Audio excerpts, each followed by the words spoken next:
Hello friends, नमस्कार, जय arson. आज मैं आप लोगों को आर्सन का मार्केटिंग प्लान दिखाने वाला हूं।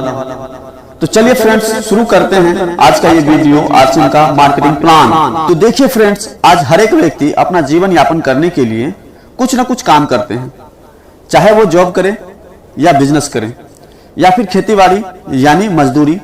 लेकिन उनका काम करने का जो मेन मकसद होता है वो क्या होता है? पैसा कमाना। और जब हम लोग पैसा कमा लेते हैं तो उस पैसे को कहीं ना कहीं खर्च करते हैं अपने जरूरतमंद सामान के ऊपर। और वो सामान हम लोग लेते कहां से हैं? अपने आसपास के छोटे मोटे दुकान से यानी रिटेलर से। जब हम लोग कोई जरूरतमंद सामान किसी दुकान से लेते हैं तो वो दुकानदार हम लोगों का क्या नाम देता है? कस्टमर। यानी कि हम लोग उस दुकानदार का क्या बनते हैं? कस्टमर।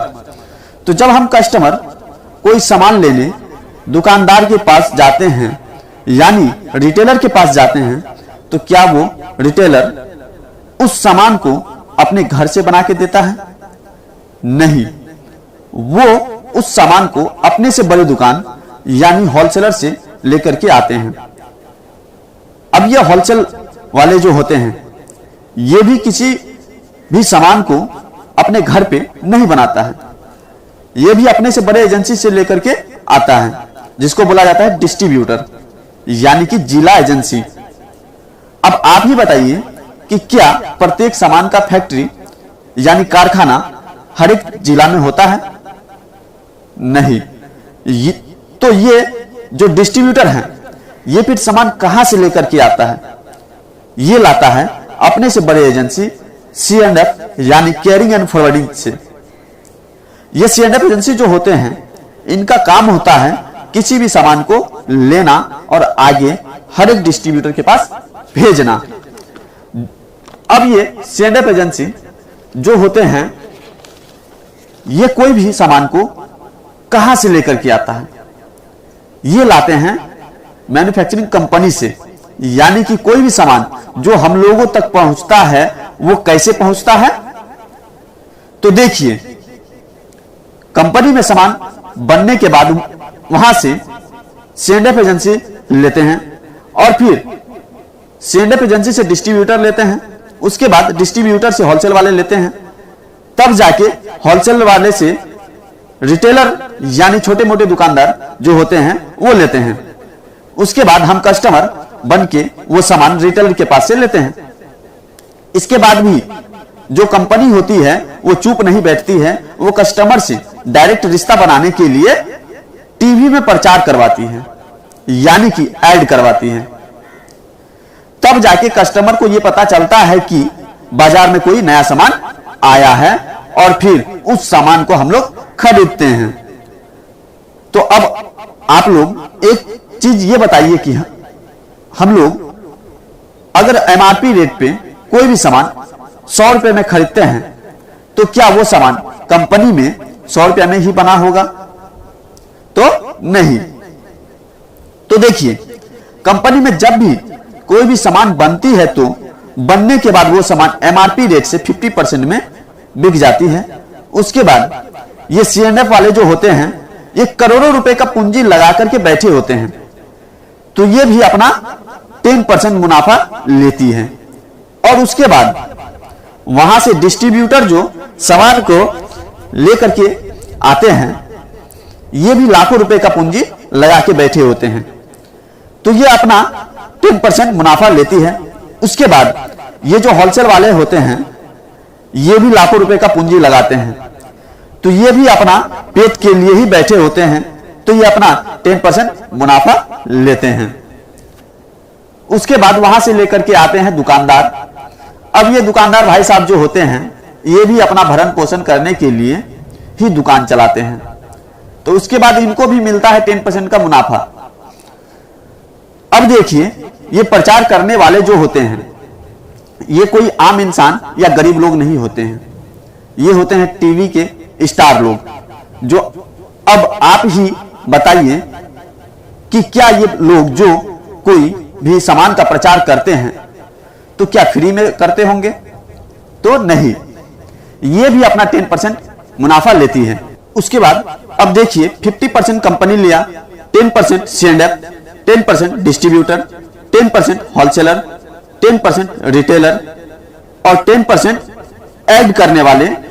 तो इस प्रकार से कस्टमर तक कोई सामान पहुंचते पहुंचते 100% का हो जाता है। तो अब एक चीज ये देखिए कि कंपनी का काम है सामान को बनाना और कस्टमर का काम है सामान का इस्तेमाल करना। तो क्या इन बिचौलियों के पास जो हमारे मेहनत का 50% रुपया जो जाता है, तो ये सही है या गलत? तो ये गलत है, क्योंकि हम लोग इतने मेहनत करने के बाद जब कुछ पैसा कमा करके लाते हैं तो कहीं ना कहीं मार्केट से सामान लेते हैं, तो मानते हैं कि अगर हम 100 रुपए का ही सामान लेते हैं तो हमको मिलता है 50 रुपए का सामान और बाकी का 50 रुपए इन बिचौलियों के घर जाता है। तो मेहनत करें हम और हमारी मेहनत का पैसा खाए कोई और, तो ये गलत है।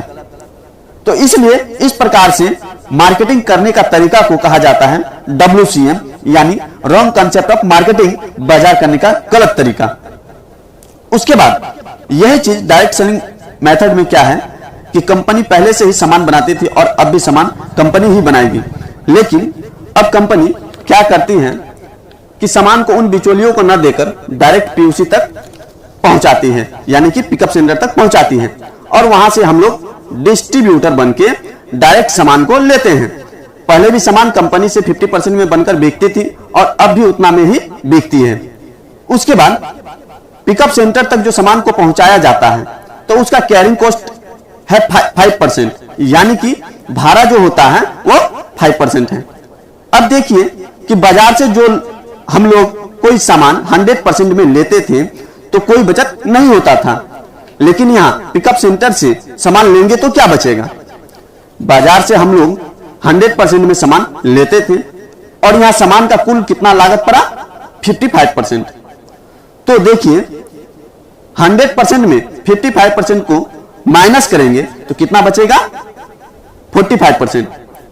अब ये 45% जो है एक सिस्टम के हिसाब से हर एक डायरेक्ट सेलर के अकाउंट में दिया जाता है, हर एक डिस्ट्रीब्यूटर के अकाउंट में दिया जाता है। तो ये सिस्टम सही है या गलत? तो सही। इसलिए इस सिस्टम का नाम दिया गया है RCM, यानी कि राइट कंसेप्ट ऑफ मार्केटिंग, बाजार करने का सही तरीका। अब देखिए RCM और बाजार में क्या फर्क है। तो एक तरफ लिखते हैं RCM और एक तरफ लिखते हैं बाजार। अब देखिए कि RCM से हम लोग कोई भी सामान खरीदते हैं तो हम लोगों को हेल्थ का 100% गारंटी मिलता है, क्योंकि यहां कोई भी सामान जो मिलता है वो 100% ओरिजिनल प्रोडक्ट मिलता है। बाजार में हेल्थ का कोई गारंटी नहीं होता है। उसके बाद RCM से सामान लेने पर मिलता है पक्की बिल। इससे यह साबित होता है कि RCM का सामान 100% ओरिजिनल है। बाजार में यह भी नहीं मिलता है, क्योंकि यहां ओरिजिनल का गारंटी ही नहीं है। उसके बाद RCM से सामान लेने पर मिलता है मोबाइल पर SMS और बाजार से सामान लेने पर यह भी नहीं मिलता है।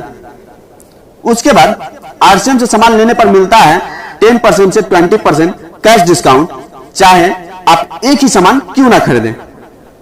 बाजार में आपको यह भी नहीं मिलेगा। उसके बाद RCM का सामान इस्तेमाल करने पर मिलता है इनकम।